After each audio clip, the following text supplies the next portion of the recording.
All right, welcome listeners to the Godspeed Wyoming podcast. Today we have a great person for you that we're going to be talking to, Miss Beck Bridger.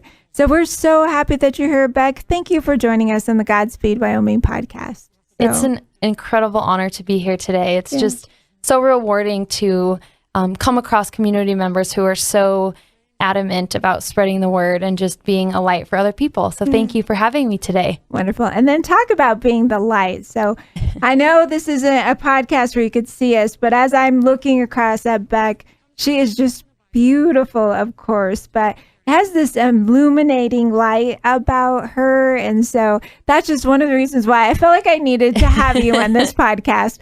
So in the podcast at the beginning, I just talked about, do you know people out there where their light is just shining and you see them and the light just glows? And you're one of those people that definitely popped into my mind. So thank you, Beck, for just being you and always authentic to who you are. So thank you. Thank you so much. So we're going to start a little bit. You just have an amazing story, an amazing journey. And for the age that you're at, just all the things that you've done. So can you take a little bit of time just to explain a little bit about your journey and tell us a little bit about yourself for maybe those people that don't know a little bit about you? Yes. So, well, I do feel a little old. I'm 28, but I started my career in the performing arts. I have loved the performing arts for such a long time. And so when I was really little, I knew I wanted to be a singer. And I looked at my mom and dad. I said, I want to be a Spice Girl. And they said, absolutely not, question mark.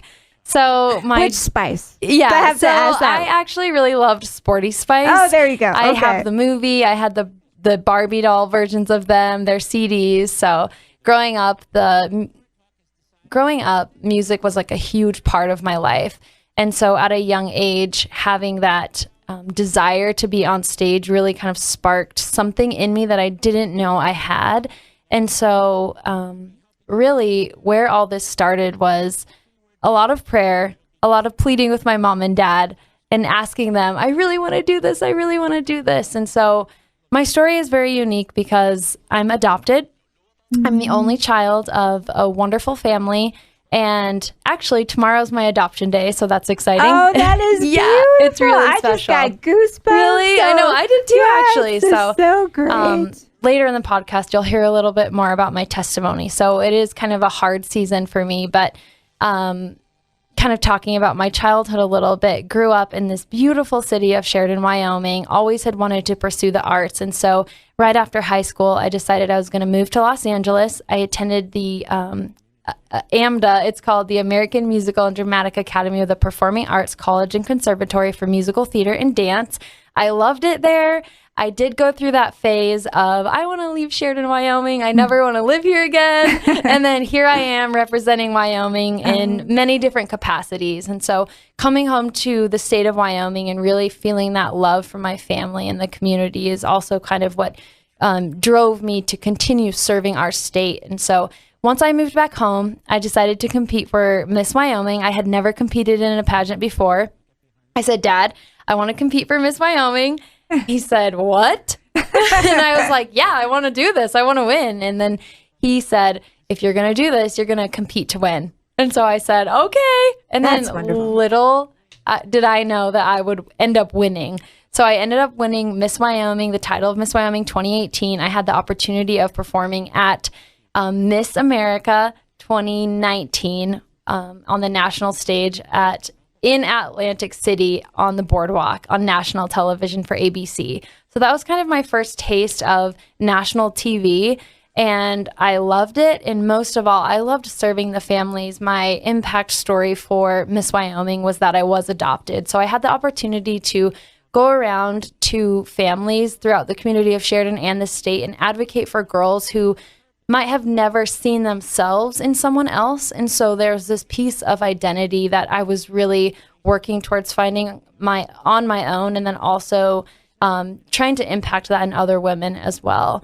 And so after I became Miss Wyoming and went to Miss America, I thought, how can I continue serving the state of Wyoming?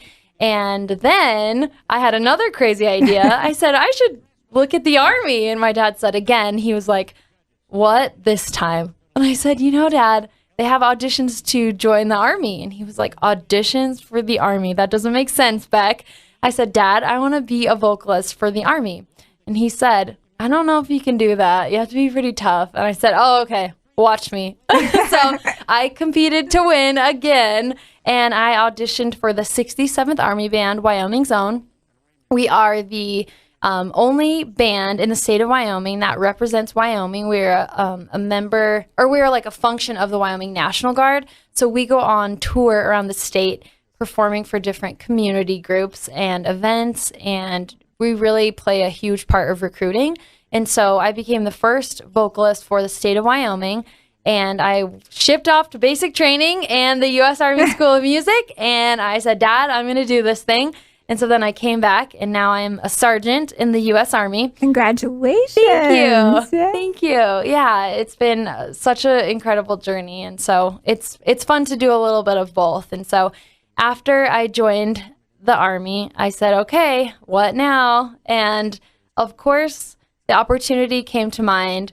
Should I compete in the other Miss Wyoming, which is a little confusing, but there's two systems, the Miss USA organization and the Miss America organization. And so I said, I really want to be a triple threat, and I want to continue practicing all my crafts and my skills and continue becoming the best version of myself. And so I said, why not compete for this second title? And I did. And then it took me about 3 years, but the year that I really went after it, I ended up winning again. And so with a lot of hard work and prayer and dedication, I did take home the title of Miss Wyoming USA 2023. I had the chance of performing at Miss USA. And then somewhere along that journey, I decided, Dad, I kind of want to be on a TV show of some sort. And he was like, what on earth, Beck? Like, no more of this. And I said, Dad, you know me so well at this point. And then my mom was really encouraging. And so I said, I'm going to audition for a Fox TV show. And he said, what? And so when I was at my Sergeant Academy for the Army, I auditioned in my barracks room for Fox TV's Don't Forget the Lyrics. So you can actually catch my episode of Fox TV's Don't Forget the Lyrics. My episode is titled The Battle Ready Beauty Queen. But I did have the opportunity of competing to win $1 million. So you can check that out on Hulu. But that was another really random story that kind of just became a catalyst for everything else I wanted to continue to do on a national platform, as far as advocating for women in the military and pageantry and that crossover. So, yeah. Does your dad get nervous now when you sit down and say, Dad, let's have a conversation. I want to do this. Yeah. Every time I say, Dad, I have an idea, he goes, oh boy. So, yeah, both him and my mom this whole time have just, I think it's really hard to have one child, but then to just pour everything into that one child, it's such a blessing. And so I know that if there was any hesitancy from any of the dreams that I was aspiring to accomplish, it was because they only wanted me to succeed. Mm-hmm. And so sometimes that can be really scary when your kid has a larger than life dream and they're like, how are we going to do that? So they have just been so supportive of me. So I just love it. Wow. And you're only 28. All these amazing experiences. And yeah. I just admire your drive and just, hey, let's just do this. This is great. Thank you. Now, I know within the season, when you say just sharing your testimony with the listeners, I know you've gone through, all these wonderful things and you've been super resilient and just kind of went for things, which has just been so inspiring.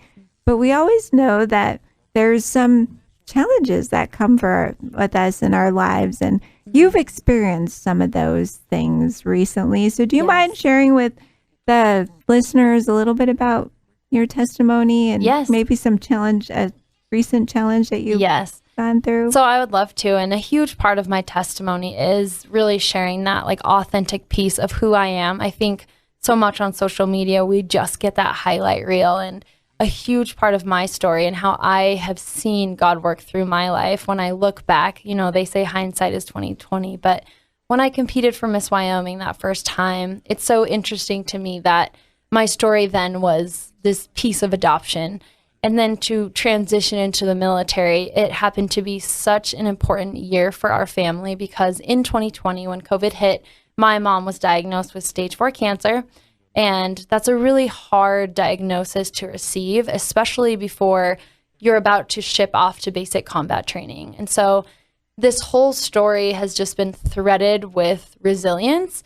And so much of my military and pageantry story has just really evolved into something so much greater than myself. And to speak to this a little bit more, my mom was diagnosed. And so that summer, before I went to basic combat training, I really thought that I was going to have to say goodbye to her.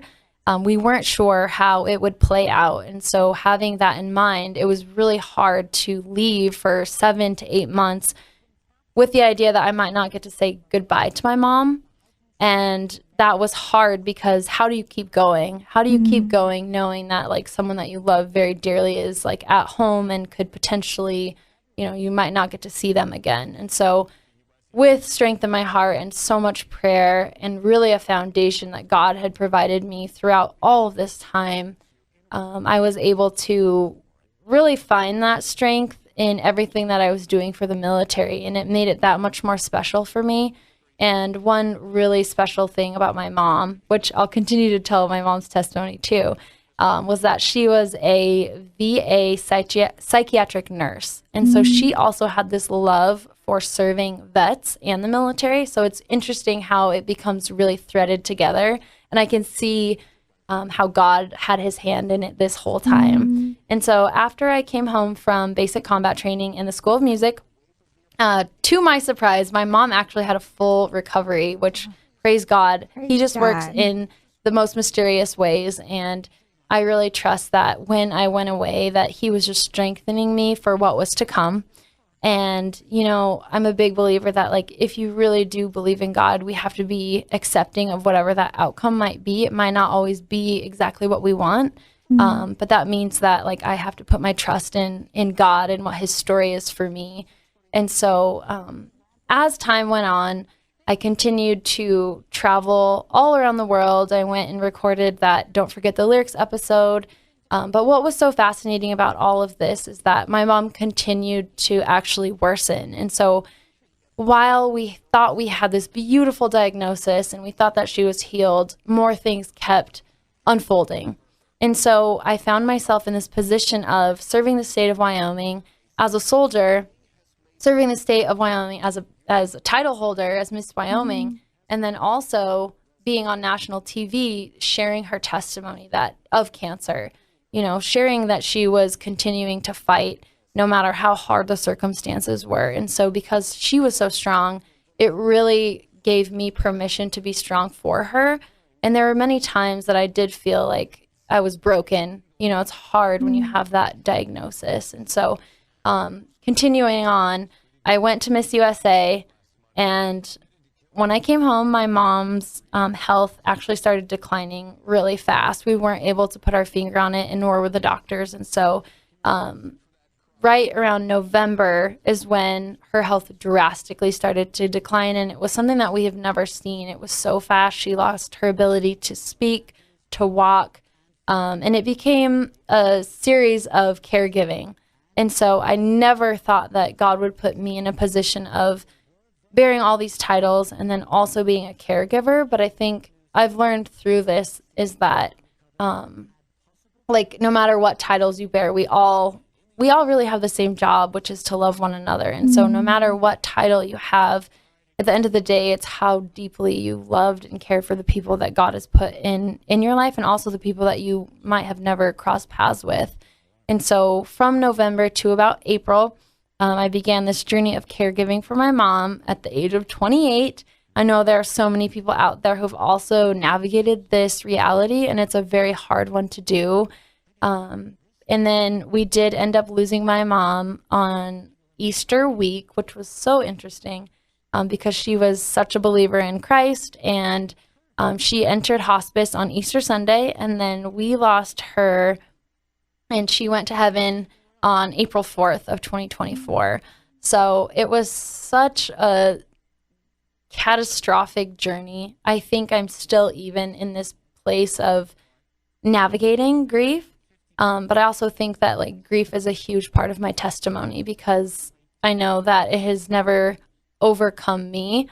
But God has just given me so much strength and wisdom to keep going and continue being a light for people who are also in this position, and also for my community and for everybody who has followed me. It's just, you realize once you lose someone that life is so short, and I just, at the end of the day, I want nothing but to leave people better than I have found them, and just continue being a light, and being the hands and feet of what God has called me to do. Yeah. So, yeah. I had the honor of attending your mom's services.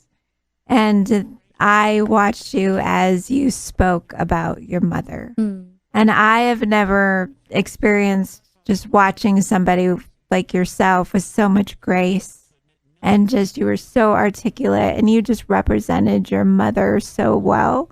And I just have not cried so much. I was just crying.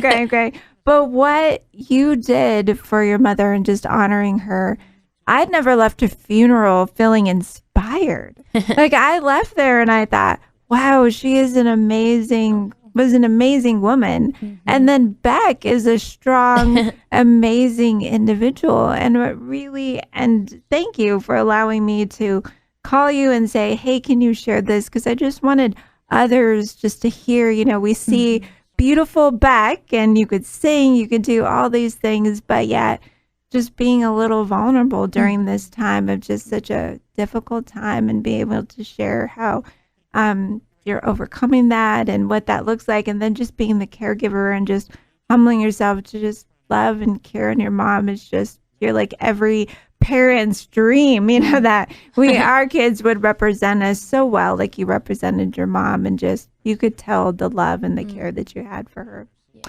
And I'm just curious, and when you were speaking about your mom at her services, you were talking about a time where you just cried with your mom when she kind of stopped walking, and what does that look like? And she said, someday you're going to understand why. Yeah. Are you to that point where you feel like you understand the why?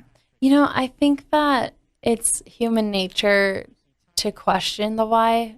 And I think that every single day I enter into whether it's 30 minutes or an hour of grief, and I journal, I pray to my mom, I pray to God, and I continue to ask the question why.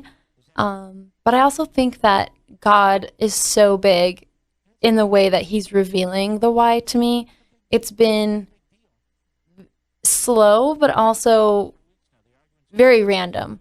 For example, and to give some more backstory to this, when my mom lost her ability to walk, we went for a walk in the park, and she was unstable, and we realized that she was probably not going to walk again.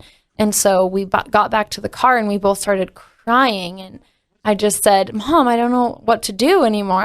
What is this? And I can't understand this, because I think in our hearts, we knew what was happening. I think we wanted to so badly hold on to hope and think that like she was going to make it through this. But with all the things that she had been through, I think we knew that this probably was the worst.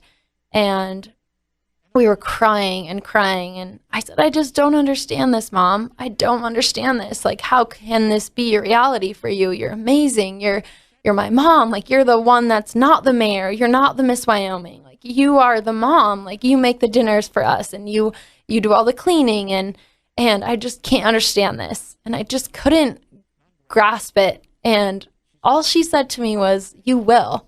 You will. And it was so hard for me to listen to that, and not because I didn't want to understand, but because she was so at peace. And it's hard when you're very earthly, you're in that earthly mindset, and all you can think about is, I don't want to lose my mom. I don't want to lose you, Mom. And all she can think about is, someday you'll understand. And like, to have that profound understanding of her reality at that time was so hard for me, because I just knew that she was at peace with it and she wasn't scared. And I think that allowed me to grieve with her, but then also to help her enter into the gates of heaven much easier. I knew the mission at that point. It wasn't, okay, we're going to do everything in our power to save you. You know, it wasn't that. And she wasn't asking for that. she just said, it's my time.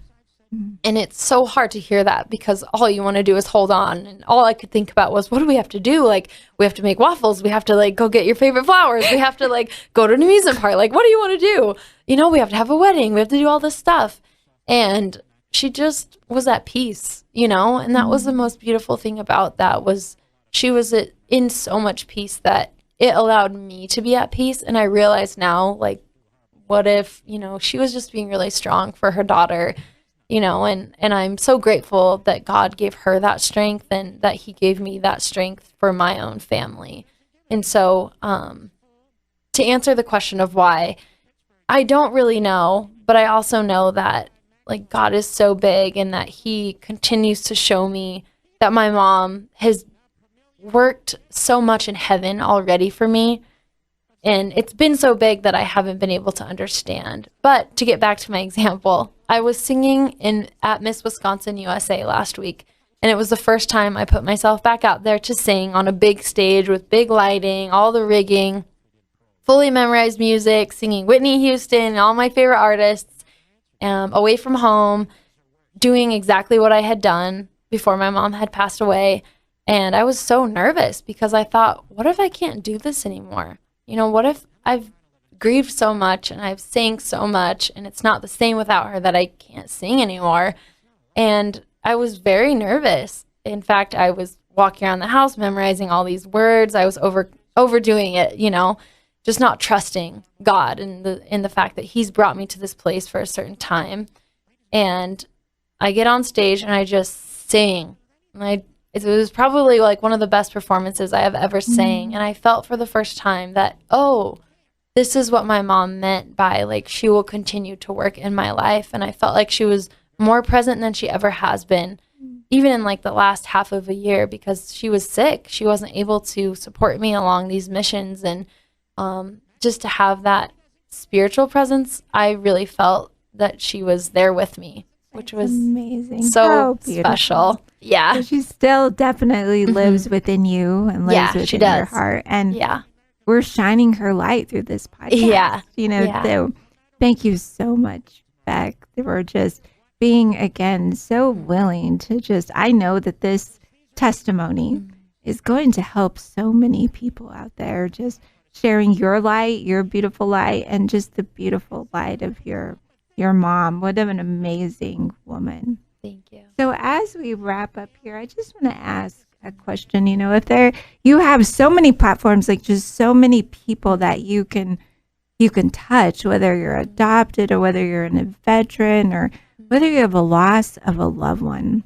I mean, you can just represent so many of us and just being so resilient. So thank you for being so resilient and just, you know, giving glory to God that there's, you know, we can only get through these things with God's strength. But if there's someone out there that's listening that, you know, can relate to this story, which I know there's probably so many out there that are listening that can relate to the story or having a difficult time, what recommendation would you have for them, or what would you say to them that's just helped you? Yeah, you know, I think the biggest piece of advice that I've ever received is from my mom, actually. And she always told me, like, this too shall pass.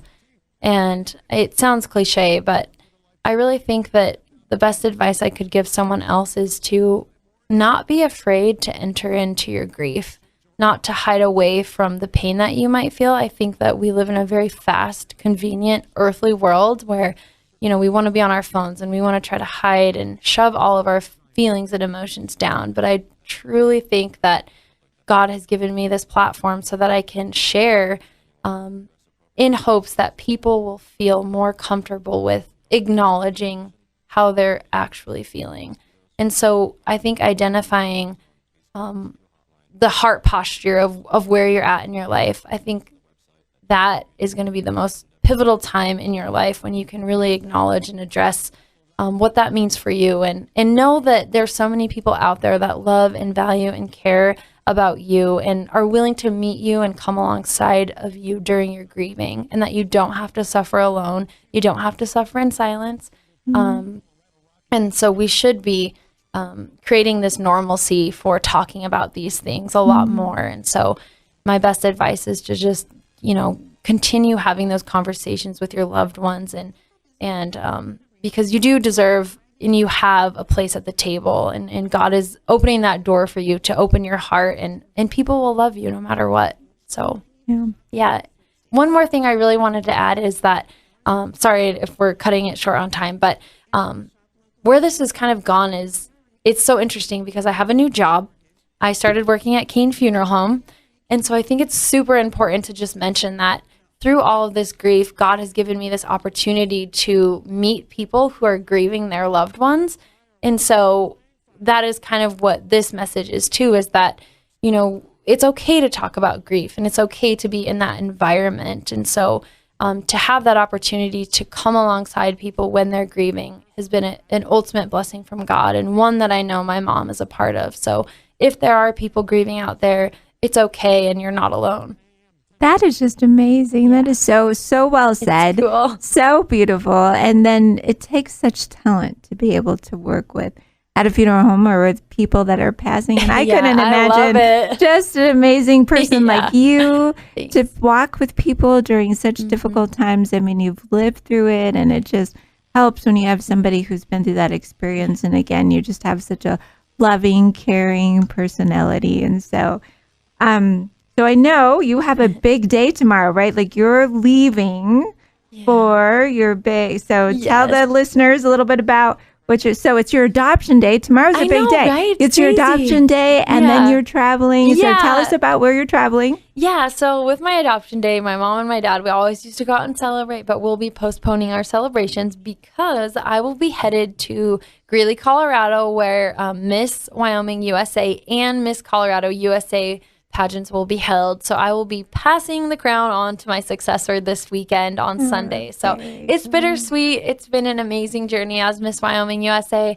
and to have carried both titles, I'm just very blessed, and I'm excited for someone who will have this opportunity as well. And I know that God had his hand in this. And so I'm just very grateful, and nothing but feelings of just gratitude are in my heart today. And so beautiful. So, such a big transition. And I'll just wrap up with saying that you also just recently got married. So congratulations on top of everything else. You know, let's just throw a wedding in there. And so you're a happy new bride. And so congratulations with that. And so many wonderful things to celebrate. And I think those people that we love would want us to be celebrating in all of that. I agree. Beck, thank you so much for being here. And I know, again, like I said before, just so many people are going to value this. So thank you. As we start to wrap up the podcast here, like Beck, if you know someone who is just shining their beautiful light or have a story of overcoming, please email me at godspeedwyoming@gmail.com. Again, that's godspeedwyoming@gmail.com. The goal of this is just to be able to share lots of beautiful light, just like Beck did, to help encourage others that might be hurting in some way or just might need a form of inspiration. Again, if you're enjoying these podcasts, and we've just appreciated so much just the overwhelming response and the emails and the likes. And so just thank you for following Godspeed Wyoming. If you like this podcast, please like it as well as share it. We're just asking that you continue to share and just continue to support this podcast. So again, this is Jen Crouse signing off. Godspeed Wyoming.